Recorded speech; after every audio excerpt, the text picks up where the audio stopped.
Okie dokie, that's it for all that reading, and I'm grateful to be here with y'all this evening. And we have a speaker coming to us from Austin, Texas tonight, Barry. I'm excited to hear your story, Barry. So it's all yours till about 5 till. Take it away. Thank you so much for showing up. Recording in progress. Sorry, I forgot to unmute myself. Thank you. It's always gracious to be invited up here. It's especially gracious to be at this group. My friend Rory McShane spoke here just recently, and Rory is one of my friends in Alcoholics Anonymous, and he's one of those guys who's a prodigy of service. He and I do a lot of service work together. I can remember at one point there was a very big commitment, event coordinator at Citywide coming up. And Rory was going through stuff in his personal life, you know, his business, he needed to be focused on that. I asked him to do something, and he was like, man. And then he said, you know, Barry, my sponsor was Charlie Parker. And Charlie Parker always told us 12-step work never feels like it's the answer when you're going through something. And so he answered out to that, and that's how it is that we keep this fellowship going. Right now, 3 of my friends, Henry, Brian, and Joseph, are going out to carry a message to a treatment center because we have always got to see the people who are sick and vulnerable in our society. And we have always got to be willing to carry this message. If this message saved my life, it might save someone else's life, and that's all that matters. And I actually don't speak as much as I used to. Normally groups send for me when they need someone to prove that nerds can stay sober. I stand up, I take off the GIMP mask, I try and put on a good set of clothes to wear, and I show up for the speaking engagement. And when I was, I guess I was about 7 years sober, I was working at a gas station. And there was a gentleman that came in, one of the homeless who was always coming in. He would buy Steel Reserve. He would buy Old English, usually with pennies, nickels, and dimes and things like that. And one time he comes in, reaches into his pocket, puts stuff out, and just pulls out of his pocket and just this mess on the counter. And one of the things that falls out is a picture of him, 20 years younger, in a United States Air Force officer's uniform. And, you know, I looked at that guy and I looked at what it was that he was, where it was right then. And, you know, it's not that far from here to there, just across the counter sometimes. We'll go ahead and begin at the beginning. I am one of the rarest people you're ever going to meet in your life. I am a native Austinite. Lived here my entire life, lived here in Austin and in its suburbs. And I'm going to respect everyone on this call, on this Zoom call today, right now. And I'm going to respect whatever truth that you go by. My truth is that I was born an alcoholic waiting for the first drink. That tendency towards fear and resentment, I do not know where it is that came from, but that spiritual malady, that was right there from the get-go. I remember as a kid, I got in trouble for something, and it was something small or something. But the moment my dad accused me, I became terrified. And I started making up this lie in order to get out of the problem, you know? About halfway through it, I noticed myself that I'm starting to believe this lie that I just made up. And so that's the kind of emotions that's going on. You know, I always had something wrong with me. I always wanted to be away from wherever it was. My favorite place was wherever it was that I could be not present at this moment. You know, I would sit there and I would watch other kids in kindergarten and first grade go up and make friends, and I just could not do that. I was terrified when I spoke to people. And like later on in my drinking, I would be terrified. Like if I was asked a tough question during a job interview, I'd feel that my entire criminal record was written across my face. But I also felt like that back in these days when there was nothing at stake, there was always this terrible feeling that I was going to disappoint the people around me and that I was going to be held up to ridicule. A lot of it comes from my childhood, being raised in a very, very Al-Anon childhood. If you grade parents by did they give you a better childhood than their parents gave them, my parents both get straight A's on that. I did not grow up in a terribly abusive household in which we got knocked around every day. My parents just had anger control issues. You know, my parents had both two people with high school diplomas. They're trying to keep this family together. Out of all four children that they've had, all four of us have at some point or another been in 12-step programs. And, you know, what would happen was that every once in a while you would leave something out to spoil instead of putting it back in the refrigerator. You would break something that was important. And at that moment, the anger would start coming up. And, you know, it was almost like putting air into a balloon. You're putting stuff in. My mom and dad, they're trying to make the bills. They're trying to keep track of me. They're trying to keep track of one of my siblings and whatever substance she has brought into the house. That pressure just keeps going into the balloon. And eventually what happens is it hits capacity and happens. And if you were one of the kids who was there when it hit capacity and it finally blew, then yeah, your life was going to suck for a few minutes. And being raised in a household like that, a household that had a lot of economic fear and fear that became anger, it has a toll on me. If you're raised in an angry household, you're afraid of confrontation. You're a liar. You constantly lie because you're afraid of confrontation. You know that a disagreement could possibly permanently damage a friendship. You're aware of the fact that a disagreement might become physical, unexpectedly. You're really, really afraid that you're going to disappoint the people around you. And so I have just got this terrible anxiety and this fear of other people going on with me. And it's just there always. It's always there. When I do something stupid at school, I know that everyone saw it. When I do something stupid at school, I know that they're all sitting there laughing about it. And, you might ask me, what does this have to do with alcoholism? Well, let me tell you what. If you were able to read my mind when I was in 6th grade or 7th grade, the very first thing you would have thought was, man, this kid needs a drink. I mean, I did not have a problem with vodka in 6th grade, but I honestly think it would have helped matters a lot. The way that I drank was from the very beginning alcoholically. If you go to a lot of speaker meetings, you'll notice that there are two kinds of speakers in AA. There are speakers that when they first started using it was off to the races from the first. Then there's another class of speaker that had some close calls early on, maybe even came into AA, got a little bit of sobriety, and then later on, it almost like a boomerang, like an ambush, it came back and affected them. They're sitting there in their 30s, 40s, and 50s, suddenly confronted with a problem that they thought they had under control. Me, I was off to the races from the very beginning.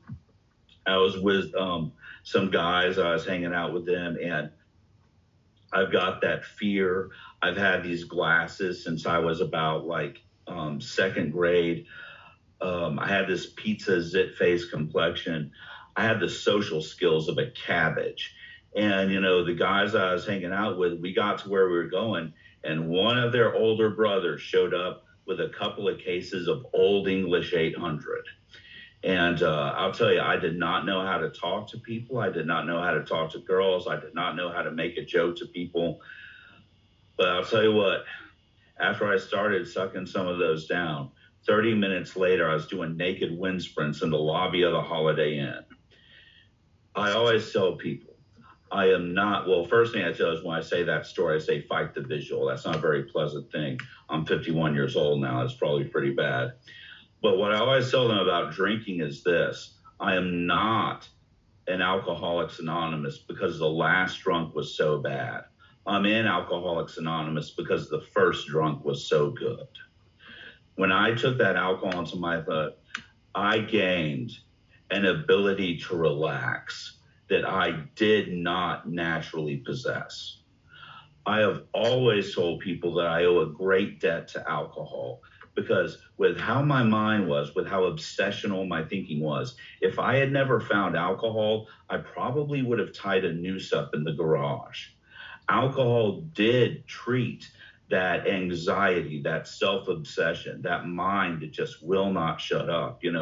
Normally I've got this critic in the back of my head that remembers all these things I've done wrong.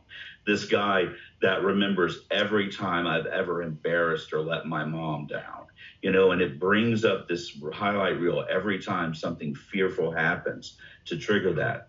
And then I started drinking, and suddenly I genuinely did not care what people were thinking about. I honestly didn't care. I was able to make jokes. I was able to be one of the guys. My friends noticed this immediately, and they felt that my behavior improved when I was drinking. I mean, nowadays, if you walked up to me and you asked me a question, I didn't crawl out of my skin and apologize for even being there. They even noticed that this did happen. It was something that absolutely changed my life. And the first 4 years were without consequence. I was this runner in high school, drinking all night, getting 20 minutes of sleep, stand up, go to work the next day. I was able to do that for a while. My stamina kept me going for a while. One of the things that we recently read Dr. Bob's Nightmare at Primary Purpose Group in Austin, Texas, and it says in there that he never had a headache. Never, not once did he have a headache with a hangover. My hangovers were brutal when they came, but yeah, for the first 5, 6, 7 years, sometimes I felt tired the next day. That was about it. I came in there and it was like that. It was, what it refers to, the problem as being elusive, the effect that it has on. When it calls us restless, irritable, and discontent in the doctor's opinion, alcohol did treat alcoholism. It killed me in the process, but alcoholism demands treatment, like Rory often says. I had to have something, or else I would have ended my life.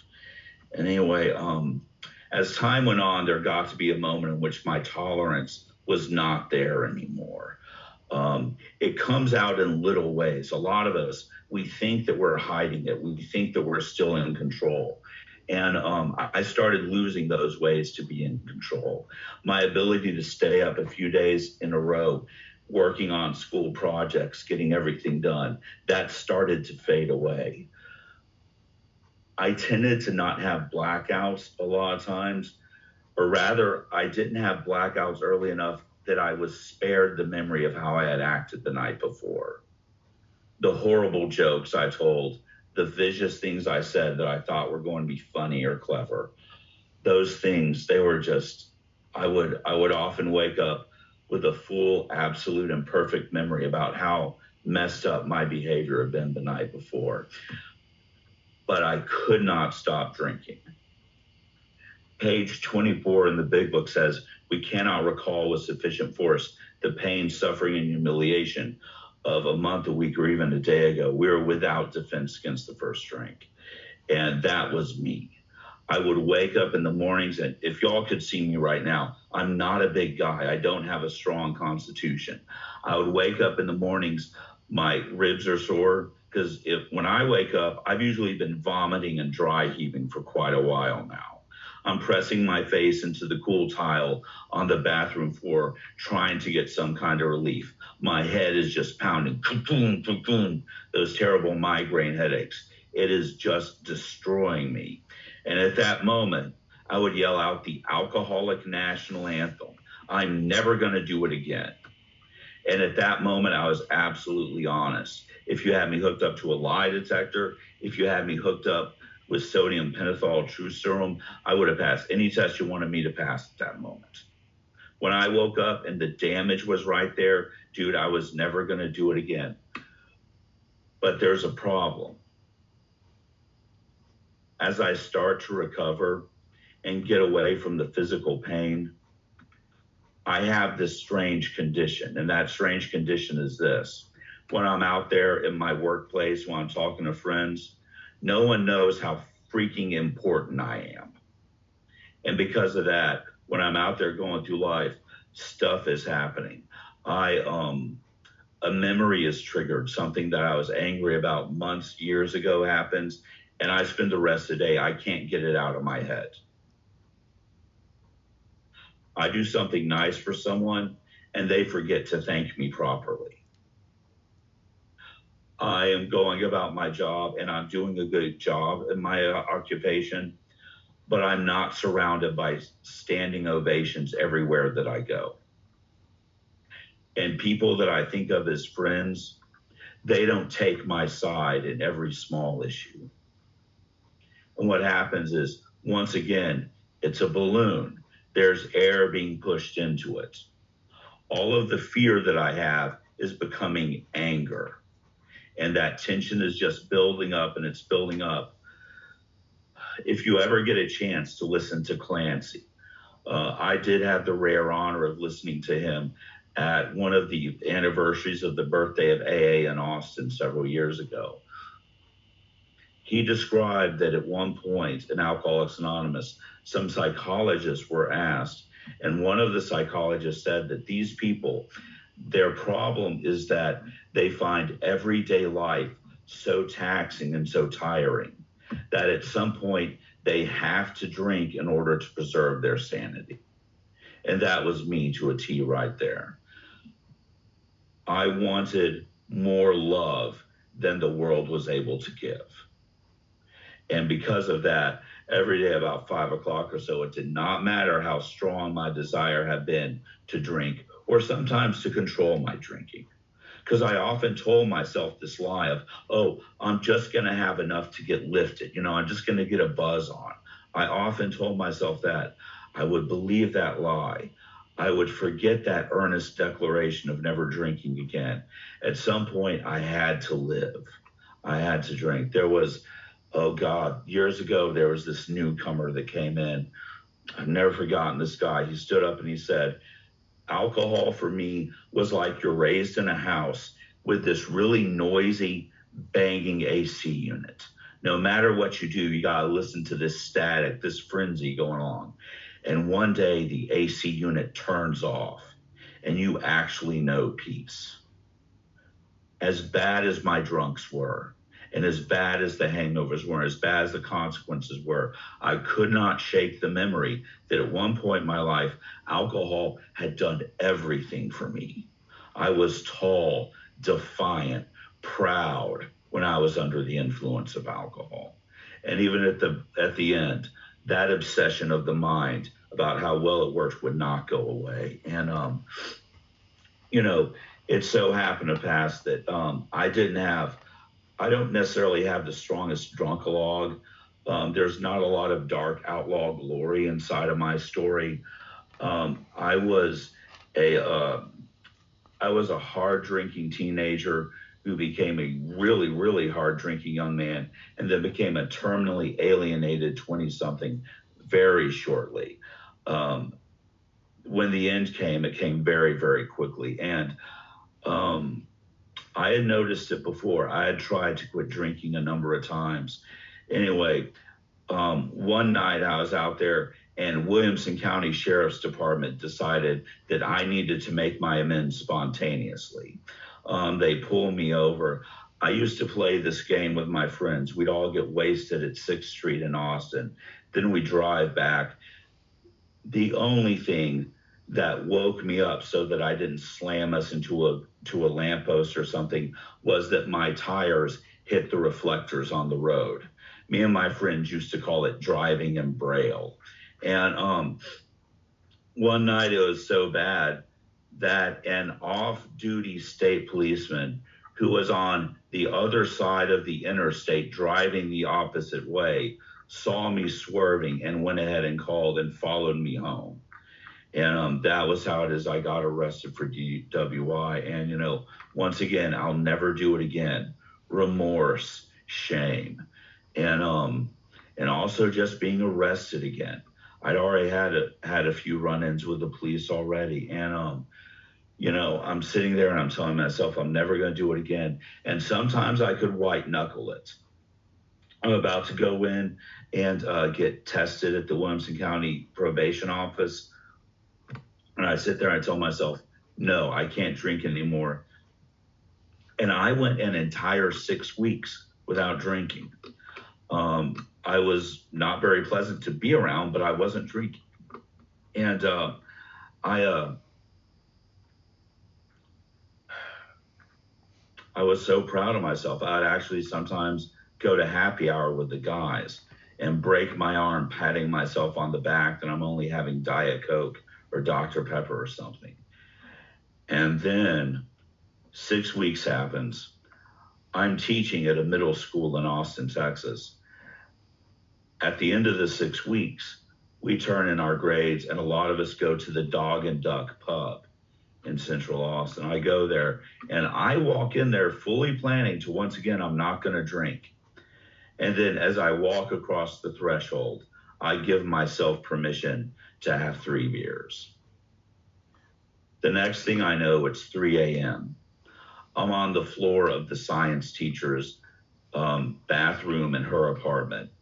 She is crying. She is on the phone with 911, trying to ask them what the signs of alcohol poisoning are, seeing if she needs EMS. I mean, she was a pretty straight laced. She was a civilian. A lot of my friends had never seen me drink like this before. And I got up and, you know, I'll never do it again. Once again, said and meant earnestly and honestly. And yet I've still got this disease. I would go on about this sporadically. The last 6 months of my drinking, the universe got quiet with me. I was able to manage quite a bit of dry time, you know, a week, 2 weeks or something like that. But when I did drink, it was blackouts all the time. The first 4 years when I never had blackouts, that's long gone. Now I'm in a position, the last 2 years of my drinking or so, I honestly don't remember once how I got home. All this stuff is going on, and we go out to see my Uncle Bob. My Uncle Bob, Bob Flynn, he lived in Sacramento, California at the time, and he had been sober since 1978. And I go out there with my dad, and my dad and Uncle Bob still claim that they didn't know that I had a problem. And by the way, that's possible. My dad was very much an Al-Anon, very much in denial of problems. You know, if a problem was not happening right now, everything's fine. And I go out there with them, and we go to AA meetings, not because they think I have a problem, but because Bob's just an old guy in AA, and that's all that he does. And so it's actually probably the coolest part of my entire story. My very first AA meeting actually was in a church basement. I went to the Nooners, 72nd Street in Sacramento with my Uncle Bob, and we sat down and I listened and I identified with everything that people were saying. Christmas Eve, 1998, my Uncle Bob is the speaker, the 8 o'clock speaker at the meeting. And so he goes in, he tells his story. I find out a lot about my family. And after he tells the story, we take a 5-minute smoke break. We all come back and they open up the meeting. There is a lady sitting there. And she gets up and she says, I used to walk through a not safe neighborhood in Oakland, California, because if I took a cab to the bar, that was one drink I was giving up on the way there. And if I took a cab home, that was another drink that I was giving up. And I honestly did not realize that other people counted their booze like that. And, you know, I remember sitting there looking at those people and thinking to myself, well, now I know where to come in case it ever gets bad. And that was about 2 weeks later. I was at the tavern at 12th and Lamar in Austin, Texas, and I was talking with some friends. It was happy hour again, And the student teacher had bought 2 Corona with lime, paid for them and everything, and then just walked off. Yeah, when you're looking for booze, things like that never happen. But anyway, she walked off, and the waitress turns to me and says, "Well, do you want these?" And without hesitation, and I had been there for like 3 or 4 hours. I mean, we always hung out there for long times, and I had not had a problem. And then without hesitation, I just drank them down. The last drunk in my life, I can remember sitting down, looking up and thinking to myself, I can remember a voice, and it was as clear, I could hear it as clear as y'all can hear my voice right now. And it says, "Your life is about to get much worse." And I wasn't exactly killing it at that time, so that scared me. I've been doing my community service at the Williamson County Literacy Center, which was exactly 2 blocks from the Hope Group of Alcoholics Anonymous in Round Rock, Texas, Cedar Park, Texas. Unfortunately, it is no longer at that location. When I was sitting there being a literacy tutor, I had seen people go down at 8 o'clock for the meetings at Hope Group. And the next time that I was doing my community service, I decided to go with them. I walked in a few minutes late. There's this old guy sitting in the half measures room. He looks up at me and he says, "How can I help? Can I help you?" And I said, "I think I'm an alcoholic." And he looks at me and he says, "Welcome." And I walked into that room, and I walked in there about as angry a human being as you can imagine, an enormous self-pity. I was so frustrated that the thing that had worked for me for so many years was being taken away. I was so aggravated. I walked in there and I did the most dangerous thing an alcoholic can do. I sat down and I listened.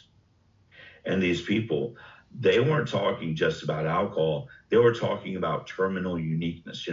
Why is it that I have so much self-pity? Why does this stuff always seem to happen to me? Why is it that my friends turn away? And they weren't talking about it like saying, "Oh, feel sorry for me."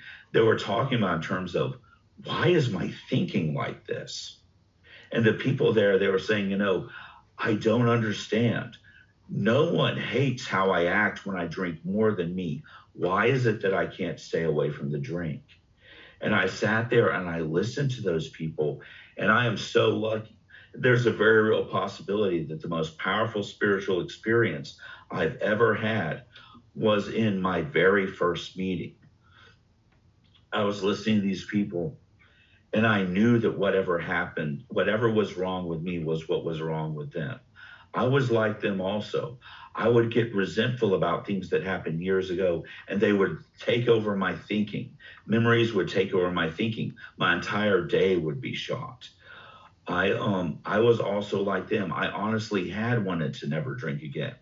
I never understood how it was that I ended up. Sometimes it was when I went with happy hour with the guys, but sometimes I literally just suddenly, because I identified with them, because those people were properly armed with the facts about themselves, because they weren't doing frothy emotional appeal. They were instead talking about the nature of alcoholism, the fact that alcoholism is a disease.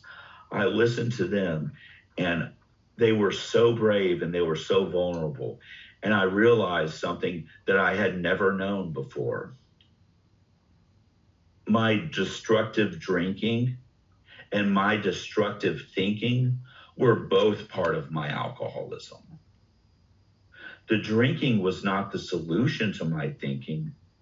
They were actually part of the same disease.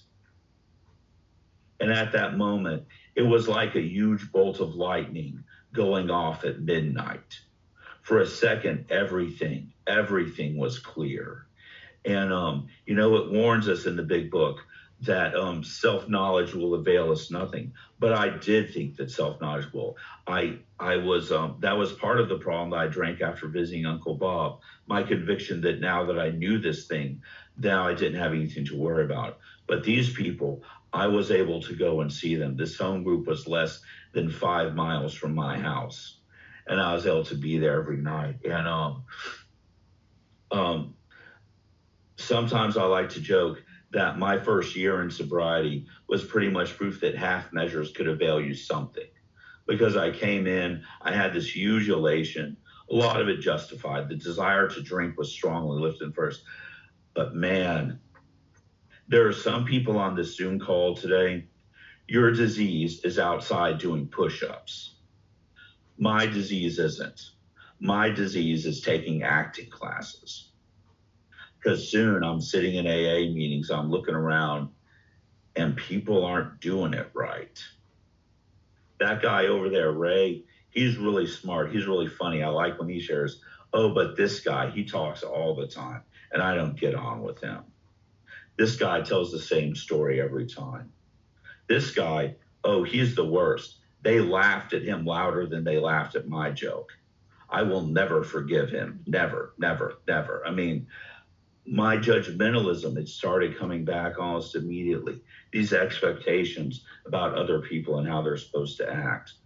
I came into AA. I was very religious about attending meetings. And then in about 6 months, I wasn't going to so many anymore. I had gotten a job that was south. I did not get a new home group. I just occasionally was able to make the hour drive or so up to my old home group. And I just slowly drifted away. And one day I get a call from my parents, and I go over to my parents' house. And actually, it was just my mom's house. My parents had divorced when I was 21. They had never talked about it or anything. It was just really hush hush. And I walked in, and my mom tells me that the reason my parents had divorced was that years ago, she found out that my dad had sexually molested my two half sisters and that they had kept it a secret this entire time. As an alcoholic, I want to drink 2 times. I want to drink when it might feel good again, like the first time. And I want to drink when my mind is thinking, I don't give a damn. I just want to be out. I don't want to be present. I was going through this phase at the time in which if someone in a meeting said something cool, I would make sure that everyone in the meeting watched me walk up there and get their number to sponsor me. And then I would never call them again. Because I just wanted y'all to see that I was I was the guy being sponsored by the cool guy. And it was a God thing. I get that notice, that message from my mom. I reach down into my pocket and I've got one of those guys' phone numbers. I call him up. I tell him about what's happening. I'm saying, man, I don't know if I want to drink right now, but I have not been this angry in a long time. And he says, Barry, I want you to go by Eckerd's drugstore on the way home. I want you to get a Big Chief Indian writing tablet. And I want you to write out 2 lists of people. I want you to write down the name of anyone that you've ever been angry at and anyone that you would not want to see if you were walking down the street right now. His name was Gary, and Gary had just started me on my 4th and 5th step. And Gary, man, it took me a long time. I was very detailed on that 4th and 5th step. When Gary gave me my 1-year coin, he told the room that I worked the 12 steps like a turtle galloping through oatmeal. But I was very detailed on that 4th step. If in 7th grade, we were walking down the hall and I said hello to you and you didn't say hi back, your name was on that resentment list. You owed me something. And the thing about Gary was that Gary was this old grizzled combat veteran from Vietnam, this Navy vet. He had,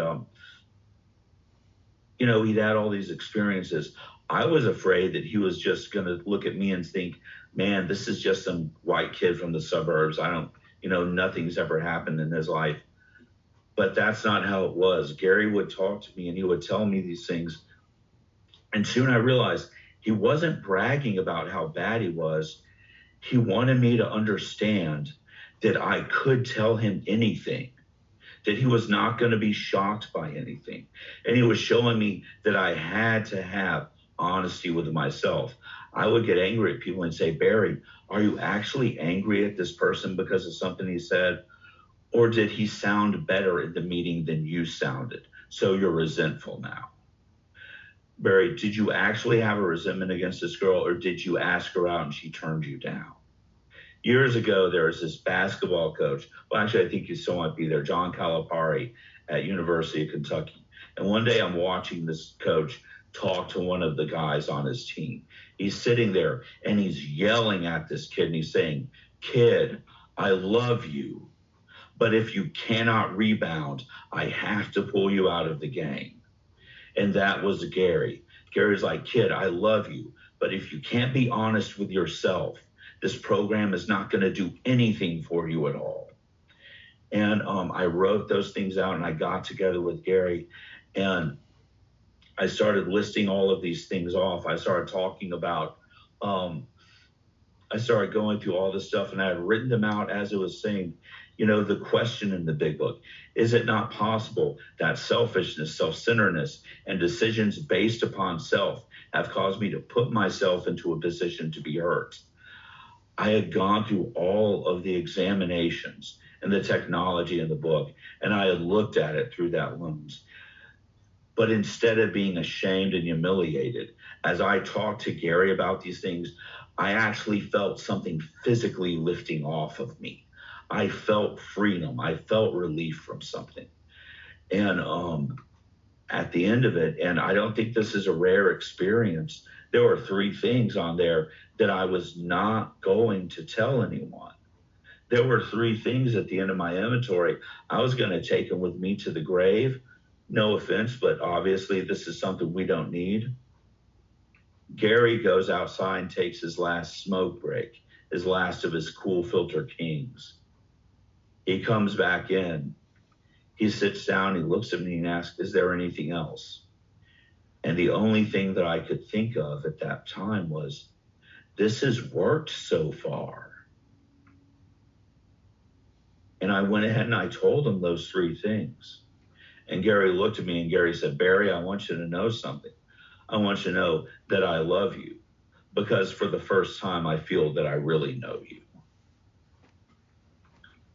And to this day, I try and say that. I try and say that to everyone that I listen to a 4th and 5th step with. I had come into Alcoholics Anonymous, I had sat down, and as beaten and as destroyed as I was, at that very first meeting, a lady had leaned forward and said, "I hope you know that everybody in this room is secretly rooting for you to make it."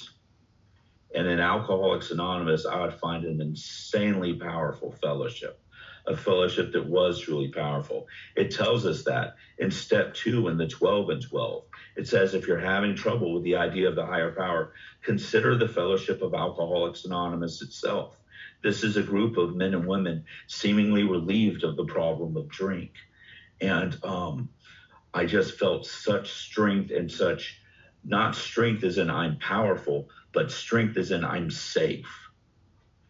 And Gary tells me, "You know what, Barry, you have to do your amends." And I was like, "I don't want to do my amends, my dad." And I'll be honest, I was just being selfish. One of my first thoughts was, why did I have to know about these family secrets? Why couldn't you all just let me go on? I would have been blind and dumb and never had to deal with it. But Gary said, "Barry, some things are going to happen.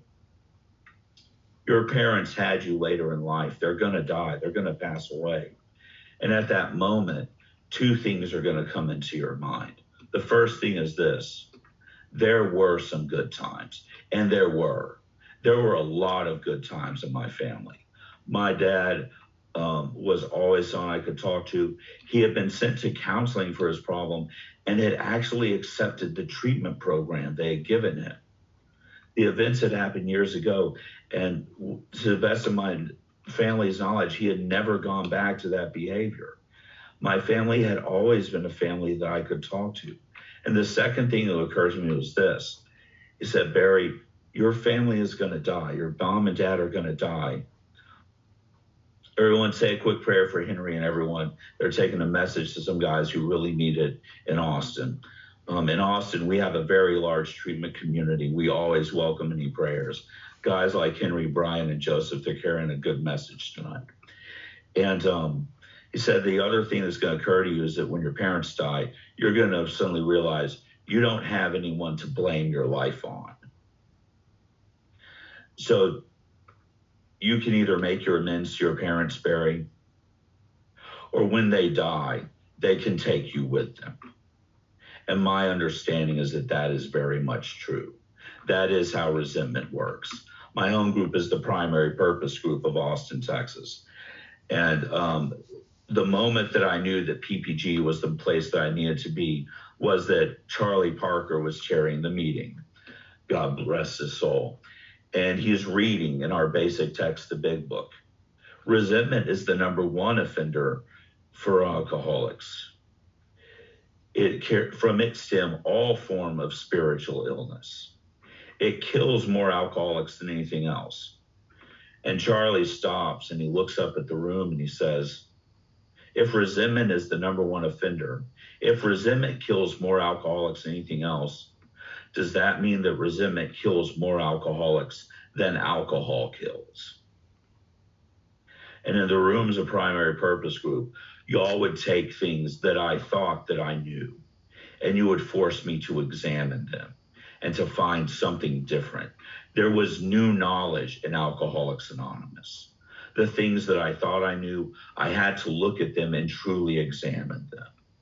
And what happened with me, and I see that, let's see, it's 7:50, so it's good. I'm about halfway through.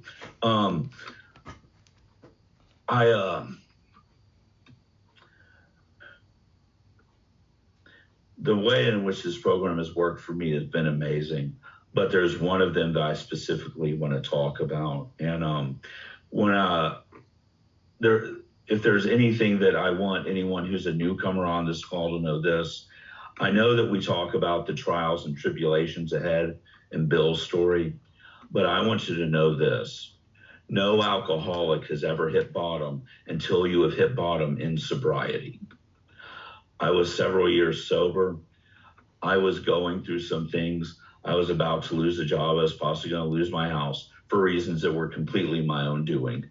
A teenager in Alcoholics Anonymous is like a teenager in real life. You can't tell them anything.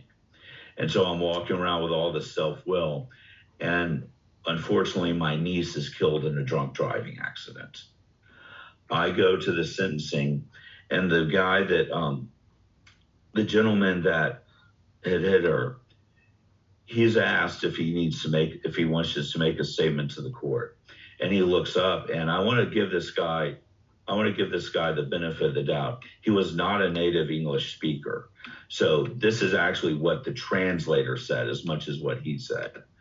He looks up and he says, if she was meant to be alive, she would be.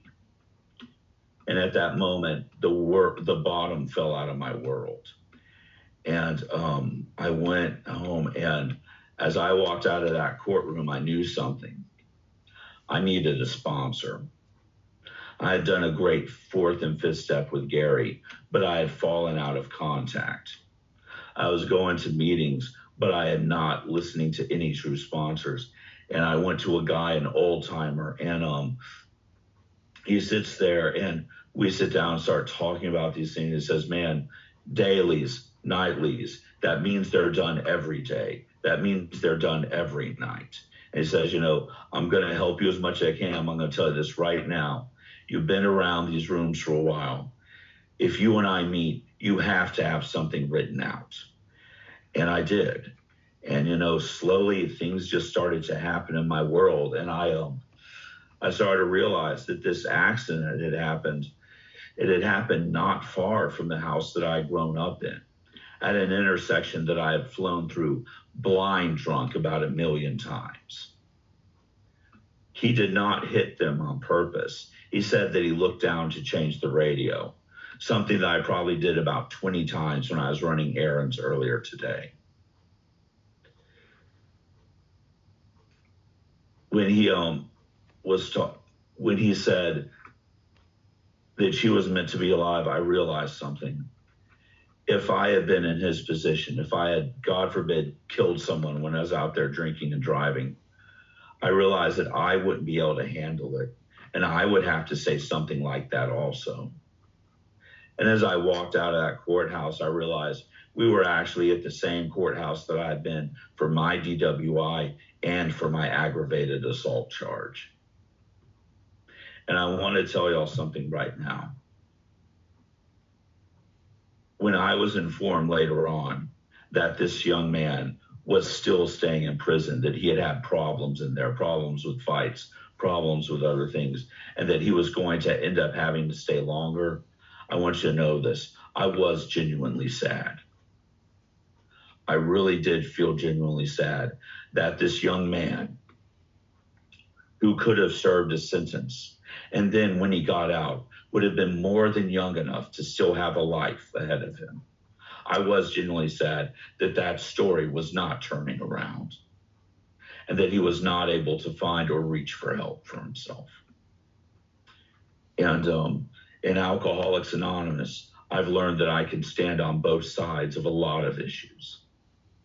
And so here it looks like we've killed the hour. So there are two things I'm going to say, and then I'll be quiet. The first thing I want to say is this. One of my favorite quotes in the big book is page 124. In God's hands, a dark past is our greatest possession. With it, we hold the key for alleviating the misery and the suffering of others. And I have found that to be true. And the 9-step promises, when it says that no matter how far down the scale we have gone, we'll see how our experience can benefit others. I've been able to reach out to people. I've been able to tell people, hey, you can call me for help. This is what the power of God got me through. This is what the 12 steps got me through. This was the amends I was terrified of. This was the stuff on the 5th step I did not want to talk about. And nowadays I can talk freely and easily with these people about these things, and I can help the newcomer. I can go ahead and fulfill the bargain on page 63, in which I got to be willing to praise God and to do his work well. If you're in Alcoholics Anonymous, we're not guaranteeing you an easy life. We're not guaranteeing you no problems whatsoever. What we are promising you is this. You never have to go through anything alone ever again. And the last thing I want to say is this. I don't know everyone on this call, and there are some of y'all that I do know, but whatever it is that you're going through right now, I hope you know that everybody in this room is secretly rooting for you to make it. This is a great problem and great program, and I want to thank the Grace Group for calling me in here today. Thank you.